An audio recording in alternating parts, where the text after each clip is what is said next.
안녕하세요. 영화 게임 리뷰 위소보입니다. 드디어 기묘한 이야기 시즌3가 넷플릭스에 공개되었습니다.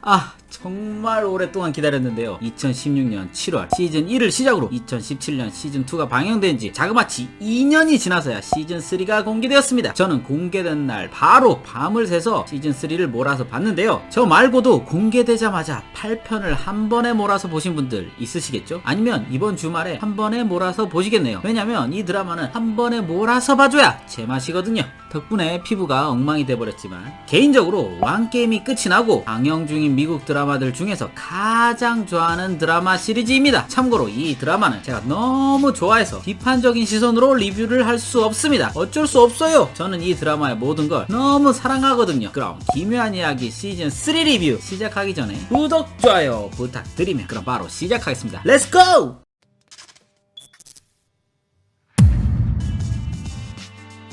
자, 먼저 시즌3의 전체적인 스토리 요약 들어가겠습니다. 시즌1과 시즌2 스토리는 기묘한 이야기의 등장 배우들이 직접 설명해주는 영상이 넷플릭스 채널에 있으니 가서 보시고 오시는 걸 추천드립니다. 설명란에 해당 링크를 넣어드리도록 하겠습니다.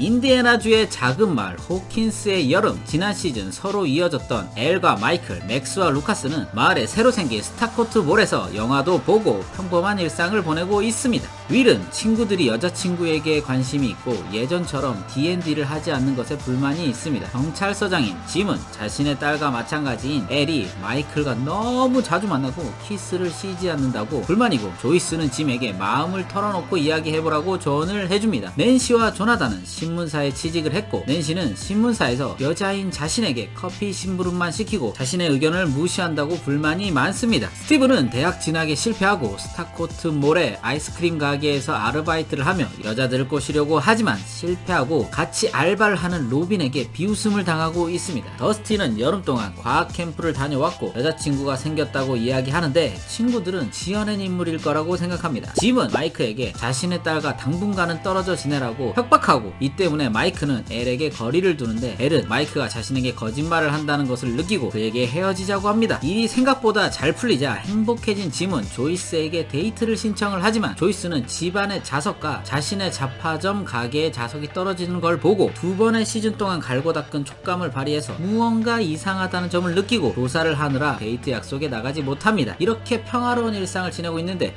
윌은 무언가 이상한 느낌을 받습니다. 한편 러시아군은 스타코트 몰 지하에 비밀기지를 만들고 뒤집힌 세계의 문을 열려고 시도를 하고 있었습니다. 러시아군의 비밀 무전을 더스틴이 자신의 여자친구와 무전을 하려다가 우연히 듣게 되고, 이 사실을 스티브에게 찾아가 같이 암호를 해독하자고 제안합니다. 마을 외곽에 버려진 제철소에 지들이 모여들고 마인드 플레이어가 형태를 만들고 수영장에서 우연히 지나가던 빌리를 잡아 자신의 꼭두각시로 만들어버립니다. 이때부터 등장인물들은 각자 자신의 주변에서 이상한 점들을 조사해 나가기 시작합니다. 그리고 러시아군에 의해서 문이 다시 열리고 있고 괴물 마인드 플레이어의 공격을 받게 됩니다. 이들은 과연 러시아 요원들의 추적을 따돌리고 괴물들의 공격을 피해서 문을 닫을 수 있을까요? 나머지는 넷플릭스에서 확인하시죠. 자, 지금까지 기묘한 이야기 시즌3 요약이었습니다. 실은 8화까지 모든 스토리를 다 요약하긴 했는데 그것까지 다 이야기하면 너무 시간이 오래 걸릴 것 같아서 이 정도만 하겠습니다. 조회수가 많이 나오고 요청이 오면 따로 만들어서 올릴게요. 스토리에 대한 저의 생각을 말씀드리자면, 시리즈의 전매 특허인 사랑스러운 캐릭터를 중심으로 한 초반부를 지나 후반으로 몰입감 있게 몰아치는 전개는 일품이었습니다. 원다봉! 기대한 만큼의 재미였어요. 그 중에서도 이번 시즌 눈여겨볼 만한 포인트들 찝어드리겠습니다.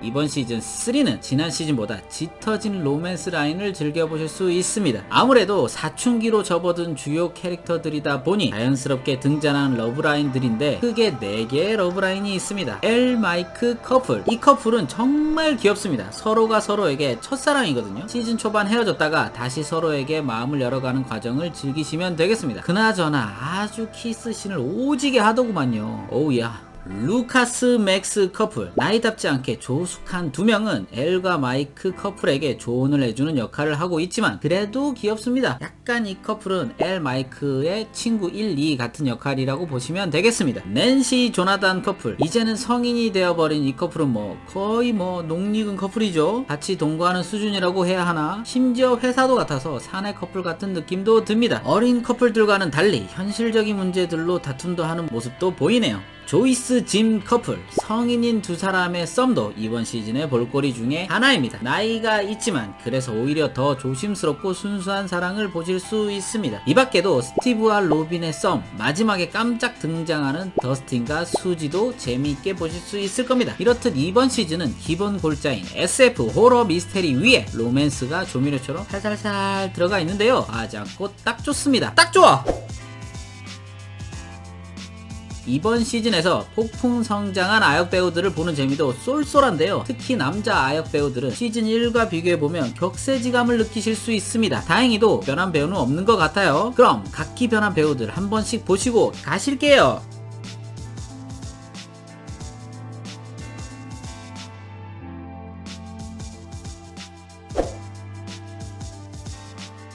이번 시즌에 새로 등장한 캐릭터들이 몇몇 있는데요. 역시 매력이 터집니다. 로빈, 스티브와 함께 일하는 알바생 로빈은 이번 시즌 러시아의 암호를 푸는데 결정적인 역할을 하고 스티브와 로맨스 라인을 형성하는데요. 실은 남자보다 여자를 좋아한다는 성 정체성을 스티브에게 고백하며 두 사람은 친구가 됩니다. 이 캐릭터 털털한 매력이 있어요. 그나저나 스티브 불쌍해서 어쩌나. 에리카, 지난 시즌들에도 나왔지만 단역이었습니다. 그럼에도 잠시 나올 때마다 특유의 연기로 팬덤을 쌓아왔는데 드디어 이번 시즌에서 비중이 대폭 늘어났습니다. 근데 와, 이 배우 연기가 정말 어쩜 그렇게 연기를 잘하는지 단연코 이번 시즌 최고의 캐릭터는 이 에리카이지 않나 생각합니다. 다음 시즌도 기대가 되네요. 수지 뿅! 시즌 마지막에 정말 잠시 나오는 캐릭터지만 지구를 구하는데 아주 결정적인 역할과 노래 실력을 보여줍니다. 너무 귀여워요. 화음은 또 얼마나 잘 넣는지. 더스틴 노래 부를 때 옆에서 어처구니 없어하는 표정의 에리카 보는 맛도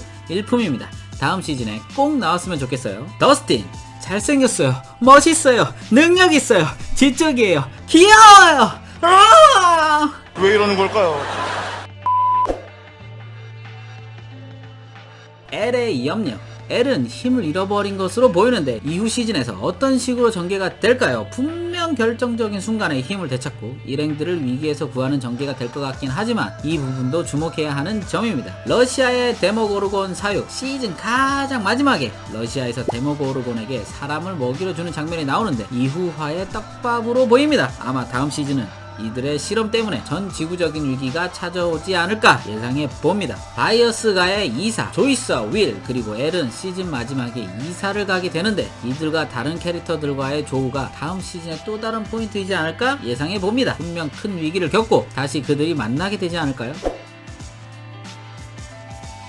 제가 말씀드렸죠. 이 드라마는 객관적으로 리뷰가 불가능하다. 그냥 덕질하고 있다고 보시면 돼요. 보고 있으면서 광대가 승천해서 내려올 생각을 안 합니다. 이 드라마에 나오는 모든 캐릭터들을 사랑하고 좋아합니다. 심지어 악역인 빌리도 좋아요. 이번 시즌 초반에 수영장에서 여사님들에게 추파 던지는 장면도 매력이 있더라니까요. 그럼에도 아주 약간의 걱정을 이야기하자면 반복된 전개가 있겠습니다. 시즌 1부터 이 세계에 넘어온 괴물, 미스터리를 푸는 중반, 엘과 괴물의 사투, 이 3단계가 반복되는데 솔직히 시즌 1이 가장 재미있었습니다. 시즌 1은 엘은 누구이며 이 모든 것들은 무슨 사태인지 시청자들이 몰라서 재미있었지만 이제 시즌 3까지 본 마당에 또 똑같은 전개가 시즌 4에서 진행이 된다면 지금 같은 재미가 있을지 걱정이 됩니다. 그리고 엘도 시즌 1과 시즌 1까지는 아무것도 모르는 순수한 캐릭터성이 있어서 이로 인해 재미있는 씬들을 만들어낼 수 있었지만 시즌을 겪으며 많이 성장한 엘에게서 이런 재미를 만들어낼 수 있을까 걱정입니다. 그럼에도 저는 시즌4가 흥행할 것이라고 예상합니다. 이유는 능력 있는 감독들의 연출력을 믿고 있고 이들 주요 캐릭터 4인방의 사랑스러움이 건재하기 때문이죠. 지금까지 위소보의 덕질이었습니다. 구독, 좋아요, 알림 설정 부탁드리고 엘의 미키 미나즈 랩을 마지막으로 영상 마치겠습니다. Pull up in that monster automobile gangster with a bad bitch that came from Sri Lanka. Yeah.